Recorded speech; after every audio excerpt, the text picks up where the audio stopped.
Okay, that's enough introduction. Let's just get into the game, shall we? Subsurface Circular could probably easily be explained if I just didn't have any commentary and just let the video continue playing as it is. It's a game where you control a robot that is riding a train, and you talk to the other robots on the train, and you get to choose your responses like 99% of the time, and that'll affect how conversations with the other robots play out.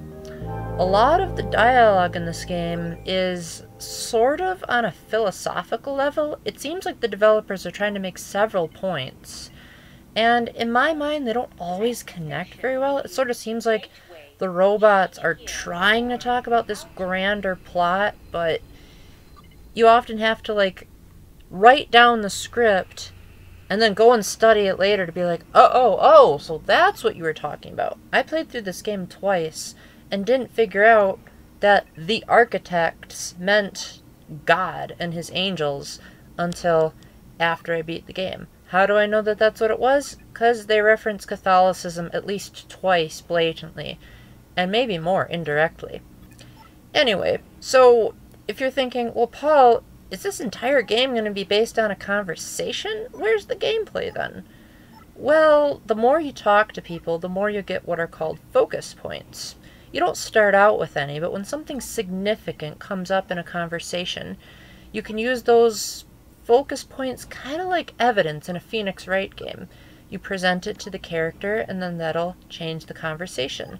Sometimes there are other little puzzles, like you need to say a certain thing in a conversation to make something progress in a specific way. However, unlike the Ace Attorney series, this game, like any good novel, actually wants you to be able to finish it. So there are no game overs, there's no time limit. Despite the fact that the game makes you think there's a time limit, it's actually more of a reward. When the robots get out of the seat, it doesn't mean you fail, it actually means you succeeded. But that's not often very well conveyed to the player, so sometimes it makes you feel like, oh shoot, what did I do wrong? No, you didn't do anything wrong. You actually did great. It would be the equivalent of if you just beat a Zelda game and then you get game over, Return of Ganon. And it's like, no, when you beat the game, Ganon's not supposed to reappear. The biggest flaw I found with this game is not only the fact that it's really, really short, even shorter if you actually use the hint system to figure out what to do next, but it has like no replay value. Sure, some of the conversations are slightly altered depending on what you say, but overall, there's not really too much of a branching narrative. This is no Zero Time Dilemma where you're going to get like 25 different timelines. The ending, I don't want to spoil it, but suffice to say that they pretend like you have this grand choice, but no matter what the choice is, the ending remains the same. I guess it's one of those, you have to think about what the implications are, and it's just a lot of high-level psychological stuff that I think is magnificent for people that really like that stuff. For me personally, I wish that this game provided a lot more closure rather than just leaving so much to the explanation. For instance, these robots are always talking against humans, but yet a human never actually appears in the game. The protagonist robot, how does he know all this information? Or she, because you could name either male or female name. How does the robot know all of this information when they've been sitting on a train the whole time? You don't get any sense of the robot's backstory or the context of why is the robot on the train. Is he actually a detective or is he lying? Because it can be proven that robots can lie. Overall, Subsurface Circular has way more questions than answered, which, like I said, is going to be great for a lot of people. On online forums that I join, there are quite a few people that were very outspoken against me because I said that I thought philosophy was boring. But this is the kind of game that they would be salivating over because there are so many unanswered questions.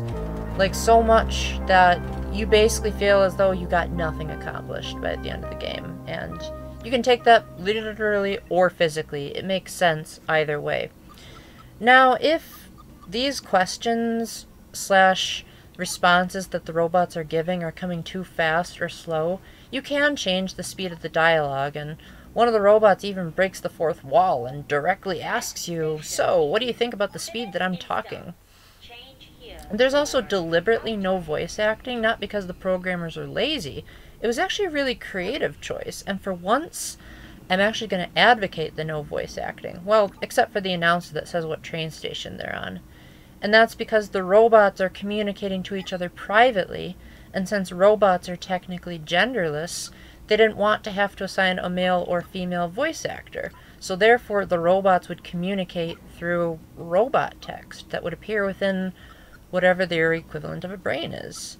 It's also really nice that if you do decide to replay this game, you have the option to do director's commentary with a robot that's supposed to represent the director. And you get some very interesting insight into the amount of work they put into the story and how they came up with all the terminology, like what the heck is a tech, and what they originally wanted to call the robots before certain restrictions came in that made it hard to go along. With that, I would say this is not a bad game, but it's definitely not a game for absolutely everyone. It's the kind of game where if you just want to think about things in life from a different perspective, absolutely, go for it 100%. But if you're looking for the grandest story in video games that's going to blow your socks off, actually Oxenfree, which is also an indie game, is also available on the Nintendo Switch, and in my opinion, that has a much better story and way more closure than this. On the other hand, though, this is the kind of game where if you like reading books and want to do it in a video game format, this is done extremely well. I wouldn't recommend getting it when it's full price if you're kind of iffy about the visual novel genre. I would actually wait for it to go on sale because it's so short and so, for the most part, easy. There are very few parts in the game where you'll actually be stumped. And even if you are, like I said, there's a hint system. So with that, give it a try if you like visual novels. Otherwise, I would just skip it or do a Let's Play, as it's not really worth spending all that money just to basically read an extended book. With that, thank you very much for watching, and until the next time, keep the faith, stay epic, God blessed, and be thankful that you are not a robot and you are gifted with free will. Bye. Station is North Shift. Change here for outer.